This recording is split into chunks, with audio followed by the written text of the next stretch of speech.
Hello everyone, అందరు ఎలా ఉన్నారు? సో మా పాప బర్త్డే వచ్చింది.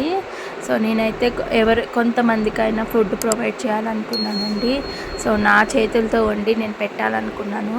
సో ఏంటంటే నాకు తగ్గట్టు నేను పెట్టాలనుకున్నా.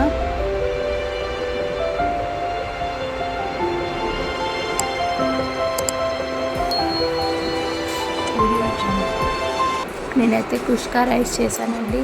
కుష్కా రైస్, ఎగ్ రైతా పంపించానండి ఇంట్లో వాళ్ళకి. అయితే చికెన్ చేశాను, చికెన్ పకోడీ చేశాను.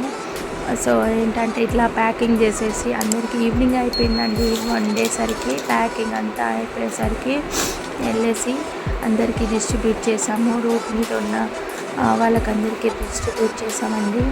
సో అట్లనే వెళ్ళేసి శివాలయంకి వెళ్ళేసి గాడ్ బ్లెస్సింగ్స్ చేసుకొని వచ్చేసామండి. తర్వాత వచ్చి 7:30 అయింది. డెకరేషన్ చేశాను. పాపని రెడీ చేసేసరికి అప్పటికే పిల్లలందరూ వచ్చేసారండి. వచ్చేసి అసలు చాలా గోల్ చేసేసారు. అయితే ఎట్లా అంటే ఇంకా తర్వాత తనకి ఎల్సా కేక్ అంటే చాలా ఇష్టము. ఎల్సా మూవీ ఎప్పుడు చూసినా, ఫ్రోజన్ ఎన్ని టైమ్స్ చూసిందంటే అన్ని టైమ్స్ ప్రతి బర్త్డేకి ఎల్సానే కావాలి అని అంటది. తనకి బ్లూనే ఇష్టం అంట తనకి. సో అలా అని చెప్పేసి ఇంకా తన ఇష్టమే కదా, మన ఇష్టం కూడా అవుతుందని చెప్పేసి ఎల్సా తెప్పించాము. ఇప్పుడైతే ప్రజెంట్ తనకి 8 years అండి ఇప్పుడు. సో పిల్లలు దూరం జరగండి అంటే పక్కనే ఉన్నారు. అసలుకి నన్ను ఫోటో అసలు తీయనిస్తలేరు అసలు వీడియో.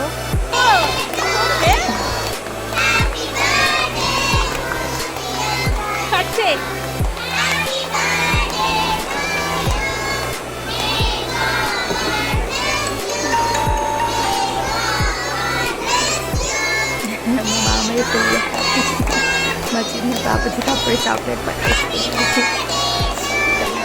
ఇంకా ఏదో అలా రెడీ చేసేసాను నేనైతే. ఏమి ఎట్లా అంటే ట్రైపోర్ట్ పెట్టుకున్నామన్నా కూడా అక్కడ ప్లేస్ లేకుండా అయిపోయింది. సో అట్లా అని చెప్పేసి ఇంకా చేతితోనే తీసేసానండి. ఏదో షూట్ చేసేసాను.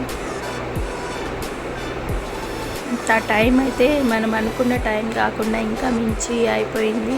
సో అందుకని చెప్పేసి ఫాస్ట్గా చేసేసామండి మేమైతే. కానీ ఫైనల్గా అయితే సక్సెస్ఫుల్గా అయ్యింది. బట్ షీఈ్ హ్యాపీ, నేను కూడా హ్యాపీనే, అందరూ హ్యాపీగా ఫీల్ అయినారండి. మీరు కూడా తనకి బ్లెస్సింగ్స్ ఇవ్వమని అడుగుతున్నాను.